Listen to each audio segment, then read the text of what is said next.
থাম্বনেইলটো দেখা পাই আপোনালোকে নিশ্চয় অনুমান কৰিব পাৰিলে যে আজি মই কিহৰ ওপৰত এই ভিডিঅ'টো আপোনালোকৰ মাজলৈ প্ৰস্তুত কৰিছোঁ নহয় জানো তেন্তে আহকচোন ৰাইজ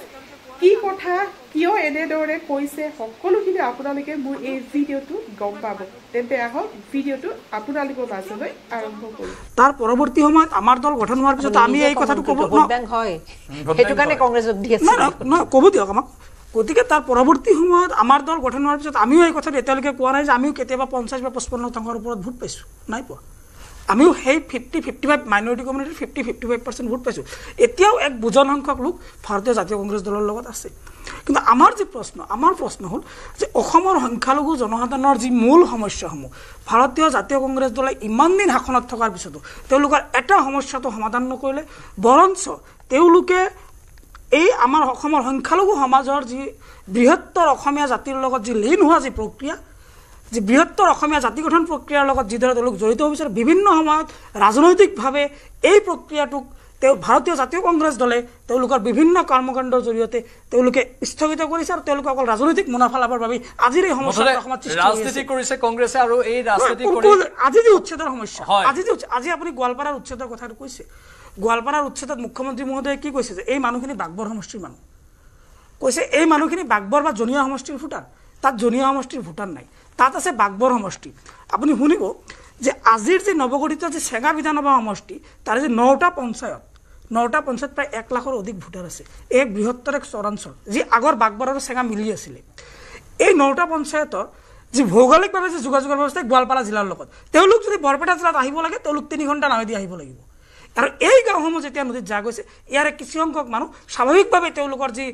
জীৱন জীৱিকা আছে যেহেতু গোৱালপাৰা চহৰৰ লগত সংযোগ হৈছে গতিকে ইয়াৰে কিছু সংখ্যক মানুহ গোৱালপাৰালৈ মাইগ্ৰেট কৰিছে কালক্ৰমে এই কথাটো সত্য কিন্তু কথাটো এনেকুৱা নহয় যে আপুনি কৈছে এখন জিলাৰ পৰা এখন জিলালৈ গৈছে তেওঁলোক বৰপেটালৈ আহিব নোৱাৰে এই কথাবোৰ যে এই চহৰৰ মাটিখিনি মানুহখিনি এটা কৈ দিয়ক সেইটো আপুনি এখন বা দুখন জিলাৰ ক্ষেত্ৰত অন্য ধৰণে উদাহৰণটো ক'ব পাৰে বাস্তৱ ক্ষেত্ৰত যে অসমত সেইটো হৈ আছে আমি মানিছো বাৰু বেকী আৰু ব্ৰহ্মপুত্ৰৰ খহনীয়া হৈছে বিধানসভাতে এই প্ৰসংগটো উত্থাপন হৈছিল বেকী আৰু ব্ৰহ্মপুত্ৰৰ খহনীয়াত প্ৰায় 4.27 লাখ বিঘা মাটি ব্ৰহ্মপুত্ৰ আৰু বেকীত যা গৈছে আমি মানিছো নাই সেইটো এটা অন্য প্ৰসংগ মই কথাটো প্ৰসংগক্ৰমে আনিছো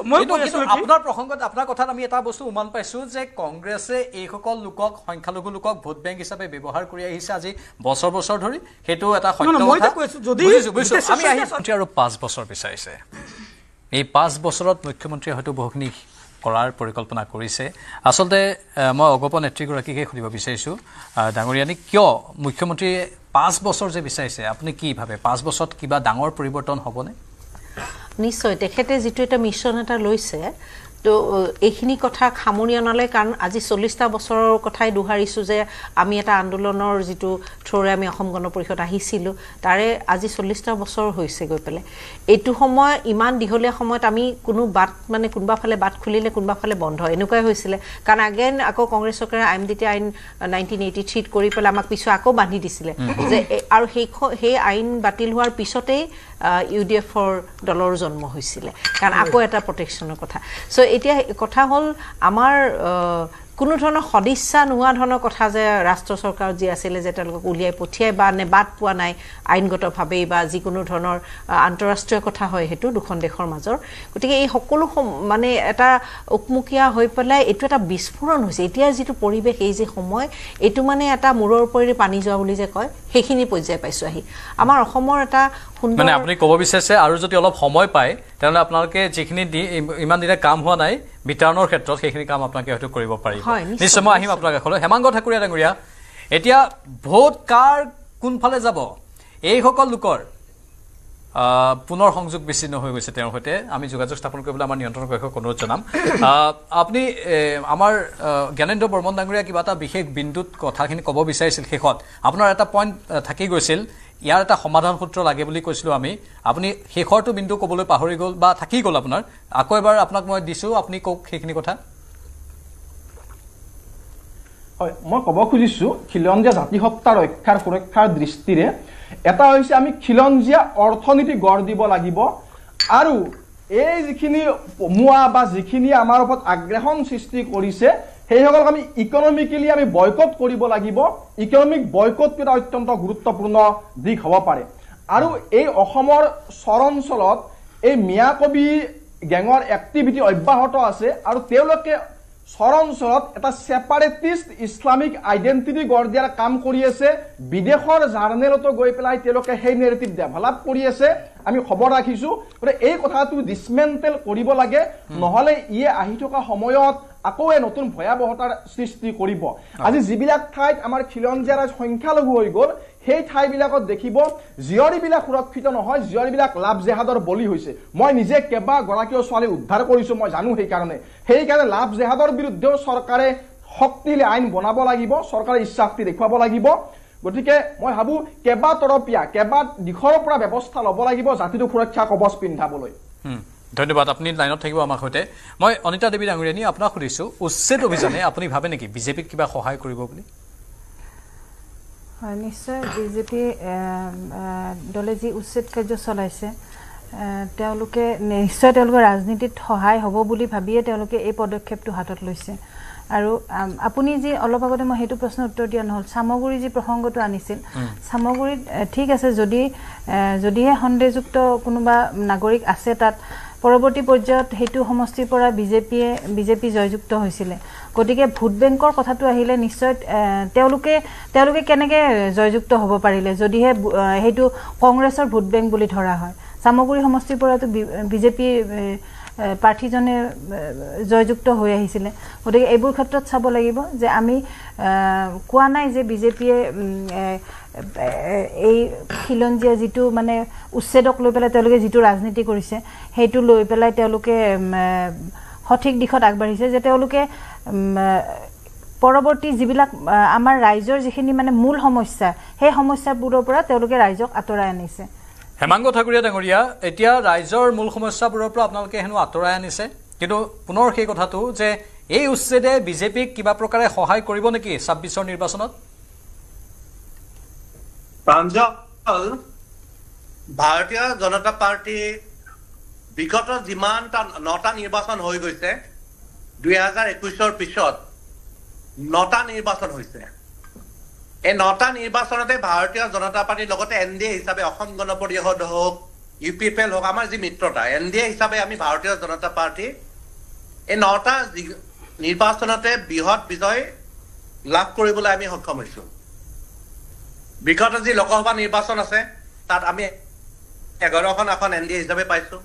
বিগত যি ৰাভা আসন নিৰ্বাচন তাত আমি জয়যুক্ত হৈছোঁ বিগত যি পঞ্চায়ত নিৰ্বাচন অভূতপূৰ্ব সাফল্য তো ভাৰতীয় জনতা পাৰ্টিৰ কোনো ধৰণৰ ভোটৰ কথা চিন্তা কৰি এই কামবিলাক কৰা নাই মাননীয় মুখ্যমন্ত্ৰী ডক্টৰ হিমন্ত বিশ্ব শৰ্মা ডাঙৰে অসমখনক সুৰক্ষিত কৰাৰ কাৰণে অসমৰ মানুহক সুৰক্ষিত কৰাৰ কাৰণে অসমৰ খিলঞ্জীয়া মানুহক সুৰক্ষিত কাৰণে আজি এই ব্যৱস্থাবিলাক গ্ৰহণ কৰিছে আৰু এইটো নেকি আজি আগৰ চৰকাৰ কংগ্ৰেছৰ সময়ৰ চৰকাৰক আমি কিয় এক্সপেক্ট তেওঁলোকৰ পৰা কৰিব পৰা নাছিল অসমৰ ৰাইজে কিয় কৰিব পৰা নাছিল কিয়নো সেই সময়ত তেওঁলোকক ভোট বেংক হিচাপে ব্যৱহাৰ কৰি কংগ্ৰেছে বিশেষকৈ এই অঞ্চলবিলাকক তেওঁলোকক বহাইছিলে আৰু ভাৰতীয় জনতা পাৰ্টি আজি বৰ্তমান যি আগন্তুক যি ২০২৬ৰ নিৰ্বাচন আছে এই ২৬ৰ নিৰ্বাচন ভাৰতীয় জনতা পাৰ্টি ইতিমধ্যে প্ৰত্যেকটা সমষ্টিত সক্ৰিয়ভাৱে ভাৰতীয় জনতা পাৰ্টি কাম কাজ কৰি ৰাইজৰ লগত থাকি ভাৰতীয় জনতা পাৰ্টি বিশেষভাৱে সকলোতে সংগঠন যথেষ্ট শক্তিশালী হৈ আছে আৰু এইটো কাৰণে এই বিষয়টো ২৬ৰ নিৰ্বাচন আৰু এই উচ্ছেদ যি হৈ আছে এই উচ্ছেদৰ কথাটো বেলেগ হয় কিয়নো উচ্ছেদ আমি বৰ্তমান ২৬ৰ নিৰ্বাচন আগমুঠত কৰা নাই মই অলপ আগতে আপোনালোকক এক্সাম্পল ২০২১ চনত মাননীয় মুখ্যমন্ত্ৰী ডক্টৰ হিমন্ত বিশ্ব শৰ্মা ডাঙৰে যেতিয়া মুখ্যমন্ত্ৰী হৈছিল তেতিয়া এই পলাকবাৰী সমষ্টিতে ওচৰতে আমি বৃহৎ এৰিয়াত আমাৰ উচ্ছেদ কৰা হৈছিল সন্দেহযুক্ত নাগৰিকক চ' আমাৰ টাইম টু টাইম ২০২১ চনৰ পৰা টাইম টু টাইম বিভিন্ন অঞ্চলত উচ্ছেদ প্ৰক্ৰিয়া অব্যাহত ডাঙৰীয়া আমি সেইটোৱে বিচাৰো যে উচ্ছেদক লৈ বা বেদখলকাৰীক লৈ ৰাজনীতি আমি নিবিচাৰো ঠিকেই কৈছে আপুনি এই কথাটোত বাৰু যুক্তিটো আমি আপোনাৰ যুক্তিটো গ্ৰহণ কৰিছোঁ উচ্ছেদক লৈ ৰাজনীতি নিবিচাৰো আৰু আপোনাকে কৈছে যে উচ্ছেদক লৈ আমি ৰাজনীতি কৰা নাই উচ্ছেদৰ জৰিয়তে আমি নিৰ্বাচনী বৈতৰণি পাৰ হ'ব বিচৰা নাই সেইটো বাৰু এটা সদৰ্থক বাৰ্তা কিন্তু সঁচা অৰ্থত সঁচা অৰ্থত চৰকাৰখনে কাম কৰিব লাগে এইসকল খিলঞ্জীয়াক দায়িত্ব কৰ্তব্য পালন কৰিছে মাননীয় মুখ্যমন্ত্ৰী মহোদয়ৰ এটা দায়িত্ব কৰ্তব্য যে তেওঁৰ এটা উদ্দেশ্য খিলঞ্জীয়া অসমীয়া মানুহক ভূমিপুত্ৰসকলক সুৰক্ষিত কৰা আৰু সেই সাংবিধানিক মৰ্যাদা দিয়াটো 6 জনগোষ্ঠীৰ জনজাতিকৰণ সেইবোৰে মূল বিন্দু ডাঙৰীয়া সেই বিন্দুকেইটাৰ ওপৰতো আপোনালোকে অলপ দৃষ্টি দিব বুলি আমি আশা কৰিছো কাৰণ সেইখিনি দৃঢ় বিশ্বাসী মই এজন নিজে কলচৰ ৰাজনৈতিক সম্পাদকৰ লোক হয় আমি নিজে দৃঢ় বিশ্বাসী মাননীয় মুখ্যমন্ত্ৰী মহোদয় 6 জনগোষ্ঠীক নিশ্চয়কৈ মাননীয় মুখ্যমন্ত্ৰী মহোদয় পূৰ্বতকৈ অধিক ক্ষিপ্ৰতাৰে কামখিনি আগবঢ়াইছে কাৰণ সাংবিধানিক ৰক্ষা কবচ আহিলেই 6 জনগোষ্ঠীৰ জনজাতিকৰণ হলেই ডাঙৰীয়া এই তথাকথিত সন্দেহযুক্ত লোকসকলৰ ভাবুকি নাথাকিব হয় হয় আমি সেইটো আশা কৰিম মেহদী হাছান খান ডাঙৰীয়া এতিয়া মূল কথাটো হৈছে নিৰ্বাচন আহিছে প্ৰত্যেকটো ৰাজনৈতিক দলে নিৰ্বাচনৰ বাবে কঁকালত টঙালি বান্ধিবই কিন্তু এতিয়া আমাৰ অসমত থকা প্ৰকৃত অসমীয়াসকলৰ পক্ষে দল সংগঠন নিৰ্বিশেষে সকলে ওলাই আহিব লাগে সেয়া AIUDF হোক কংগ্ৰেছে হোক বিজেপিয়ে হোক ইয়াত ৰাজনীতি মুঠতে হ'ব নালাগে আমি আপোনালোকৰ পৰাও সেইটো আশা কৰিব পাৰিমনে বাৰু কিয় আপুনি কিয় আশা কৰিব নোৱাৰে আৰু আমি ভাবোঁ যে অসমত থকা প্ৰতিজন ধৰ্মীয় সংখ্যালঘু লোক আপুনি যাক বুজাব খুজিছে তেওঁলোকৰ প্ৰকৃত অসমীয়া তেওঁলোকে আজি প্ৰায় এটা শতিকা ধৰি তেওঁলোকে এই মুখ্যমন্ত্ৰীয়েতো কৈ দিছে 31% প্ৰব্ৰজনকাৰী বুলি প্ৰকৃত অসমীয়া বুলি আমি তেওঁলোকক কিয় মানি ল'ম বিধানসভাত মাত্ৰ 3%হে হেনো তেওঁলোকে খিলঞ্জীয়া মুছলমান বুলি কৈছে না মুখ্যমন্ত্ৰীয়ে কি কৈছে নকৈছে মুখ্যমন্ত্ৰী পদত কিয় গুৰুত্ব নিদিম আমি এখন চৰকাৰৰ মুৰব্বী তেখেত সাংবিধানিক পদত আছে তেওঁৰ আগতেও বহু মুখ্যমন্ত্ৰী আছিল তেওঁলোকেওতো মান্যতা দিছে দেশৰ আইনে মান্যতা দিছে ন্যায়িক ব্যৱস্থাই মান্যতা দিছে আজি আপুনি যিটো কথা কৈছে কেবিনেটত এটা লোৱা হ'ল সিদ্ধান্ত যে 31% প্ৰব্ৰজনকাৰী তাৰপিছত আমি কি বুজিম কেবিনেটত লোৱা হৈছে সিদ্ধান্ত লৈছে 31% প্ৰব্ৰজনকাৰী ঠিক আছে এতিয়া প্ৰব্ৰজনকাৰীসকলক তেওঁ কি বুলি ক্লাছিফাইড কৰিব বিচাৰিছে তেওঁলোক এই দেশৰ নাগৰিক হয়নে নহয় না ইয়াত খিলঞ্জীয়া কথা আহিছে এই দেশৰ নাগৰিক চাওক বিহাৰৰ পৰাও আহিছে উৰিয়াম ঘাটত আজি নিজে আমি গম পালো তাত যি পঞ্জীয়ন হৈছে আৰক্ষীৰ ওচৰত নাম তাত বিহাৰৰ পৰাও প্ৰব্ৰজনকাৰী আহিছে আমি কৈছো খিলঞ্জীয়া এই দেশৰ নাগৰিক হ'ব পাৰে তেওঁলোক যদি বিহাৰৰ পৰা আহে তেওঁলোক যদি পশ্চিম বংগৰ পৰা আহে তেনেহ'লে তেওঁলোকক আমি প্ৰব্ৰজনকাৰী বুলিয়েতো ক'ম সেইখিনিলৈকে ঠিকে আছে মোৰ কথা নহ'লে সেই কথাটোত মই কৈছো সেই কথাটোত আপোনালোক এক হ'ব পাৰিবনে নাই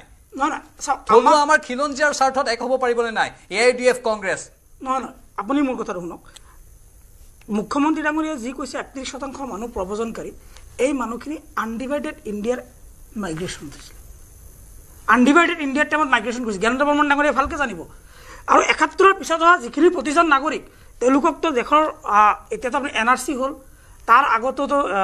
সীমান্ত আৰক্ষী বাহিনীয়ে কিমান নটিচ দিলে কিমানটো বাৰু পুনৰীক্ষণৰ প্ৰয়োজন আছে বুলি কৈ আছে সকলোৱে দেশৰ উচ্চতম ন্যায়ালয়ৰ তত্ত্বাৱধানত হৈছে আপোনালোকে কৈছে যে প্ৰয়োজন আছে আমিও উচ্চতম ন্যায়ালয়তো চৰকাৰেতো পিটিশ্যন ফাইল কৰিছিল যে NRC আমাৰ ৰিভেৰিফিকেশ্যন কৰি দিব লাগে এটলিষ্ট বৰ্ডাৰ ডিষ্ট্ৰিক্টত আৰু উচ্চতম ন্যায়ালয়ে সেইটো ৰিজেক্ট কৰিছে এই মুখ্যমন্ত্ৰী ডাঙৰীয়াই যিখিনি কথা একেদিন কৈ আছে গোটেইখিনি তেওঁ এটা পলিটিকেল নেৰেটিভ ক্ৰিয়েট কৰাৰ কথা কৈ আছে যদি আজিৰ দিনত অসমত বিদেশী ন্যায়াধিকৰণে ঘোষণা কৰা ঘোষিত বিদেশীৰ সংখ্যা কিমান অসম বিধানসভাৰ তথ্যমতে এই সংখ্যা 1,67,000 আজিৰ দিনলৈকে অসমত সংখ্যালঘু লোকৰ জনসংখ্যা আজিৰ দিনত প্ৰায় 1 কোটি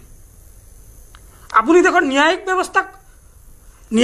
ওপৰত আপুনি ভৰসা কৰিব দেশৰ প্ৰচলিত আইন কানুন ব্যৱস্থাৰ ওপৰত ভৰসা কৰিব নে মুখ্যমন্ত্ৰীয়ে সংবাদ মাধ্যমৰ আগত নিজে কিবা মন্তব্য কৰিছে সেইটোৰ ওপৰত বিশ্বাস কৰিব আৰু মুখ্যমন্ত্ৰীৰ কথা কি মানে বিশ্বাস নকৰিম মুখ্যমন্ত্ৰীৰ কথা বিশ্বাস নকৰিম নেকি আপুনি সেইটোৱে ক'ব বিচাৰিছে মুখ্যমন্ত্ৰীগৰাকীয়ে সম্পূৰ্ণৰূপে এটা পলিটিকেল নেৰেটিভ ক্ৰিয়েট কৰা ট্ৰাই কৰি আছে তেওঁ 26ৰ নিৰ্বাচনৰ বৈতৰণি পাৰ হ'বৰ কাৰণে ৰাজ্যখনৰ সমাজখনক তেওঁ দুভাগত বিভক্ত কৰিব বিচাৰিছে তাৰ বাহিৰে বেলেগ একো নহয় মানে বিজেপিৰ এটাই লক্ষ্য 26ৰ নিৰ্বাচন পাৰ হ'ব লাগে 26ৰ নিৰ্বাচন সেইটো হ'বই নোৱাৰে তেনেহ'লে এখেতে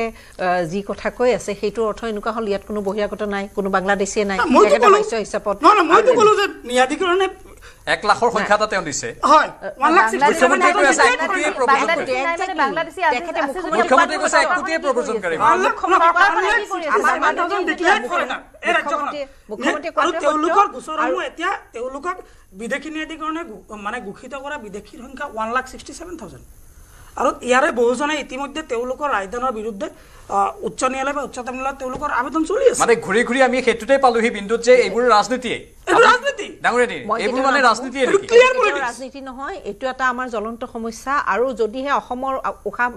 আকাশ বতাহৰ লগত আপুনি আছে, অসমৰ আপুনি খাদ্য খাইছে, অসমৰ লগত আছে, অসমৰ নিজক অসমীয়া বুলি ভাবিছে, প্ৰত্যেকজন ব্যক্তিয়ে এইটো ক্ষেত্ৰত একমত হোৱা উচিত। আৰু আমি সঁচাকৈ আমাৰ যিখিনি অবৈধ বেদখলকাৰী তেওঁলোকক আঁতৰাবলৈ লাগে আৰু আমাৰ নিজৰ সমাজখন গৰুকুটিৰ উচ্ছেদ আমি দেখিলো, তাৰপিছত পৰৱৰ্তী পৰ্যায়ত কি হ'ল সকলোৱে জানে। আমি সেইটোৱে কৈ আছো। এতিয়া বেদখলকাৰী বিদেশী চিনাক্ত হোৱা নাই বাৰু, কিন্তু বেদখলকাৰীটো আছে। ইয়াত কেৱল কাছাৰ শ্ৰীভূমি বৰপেটা হোজাইৰ পৰাই নহয়, বিহাৰৰ পৰা আহিছে। মই ক'লো আপোনাক, বিহাৰৰ পৰা আহি উৰিয়াম ঘাটত আশ্ৰয় লৈছে। কোনোবাই জমিদাৰ হৈ গৈছেগৈ ভূমিহীন বুলি কৈ 300-400 বিঘা মাটি দখল কৰি আছে। সেইবোৰক কি ল'ব আপুনি? 300-400 বিঘা মাটি যদি কোনোবাই দখল কৰিছে, আজি 10 বছৰ ধৰি ৰাজ্যত বিজেপিৰ শাসন আছে, তেওঁলোকৰ ব্যাগুণ প্ৰশাসনিক ব্যৱস্থা আছে, বন বিভাগ তেওঁলোকৰ দখলত। কোনোবা এজনে যদি জংঘলত গৈ যদি ঘৰ পাহাৰ কাটি বা গছ গছনি কাটি তহলিং কৰি যদি ঘৰ বনাইছে, সেই সময়ত বন বিভাগ ক'ত আছিল? সেইখিনি আমাৰ উত্তৰ দিব লাগে, চৰকাৰে দিব লাগে। তেওঁলোকে এটা সময়ত তাতে সংস্থাপিত কৰাত তেওঁলোকৰ যি চৰকাৰী বা যেনেকৈ উৎসাহিত কৰিছে,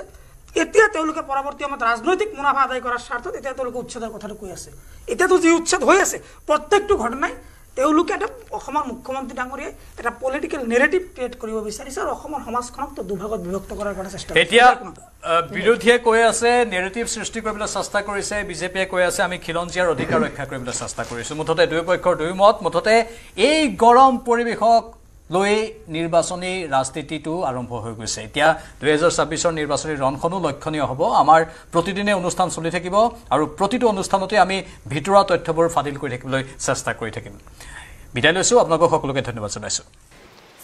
ভিডিঅ'টো এইখিনি আছিল, এইখিনিকে মই আপোনালোকৰ মাজলৈ আগবঢ়ালোঁ। ভিডিঅ'টো চাই যদি ভাল লাগিলে চেনেলটো ছাবস্ক্ৰাইব কৰি ৰাখিব। মই যিহেতু এনেকুৱা ধৰণৰ ভিডিঅ' আপোনালোকৰ মাজলৈ প্ৰস্তুত কৰোঁ। তো ঠিক আছে গাইজ, আজি ভিডিঅ'টো এটা সামৰি মাৰিছোঁ। পুনৰ লগ পাম নতুন এটা ভিডিঅ'ৰ সৈতে। আজিলৈ বাই বাই।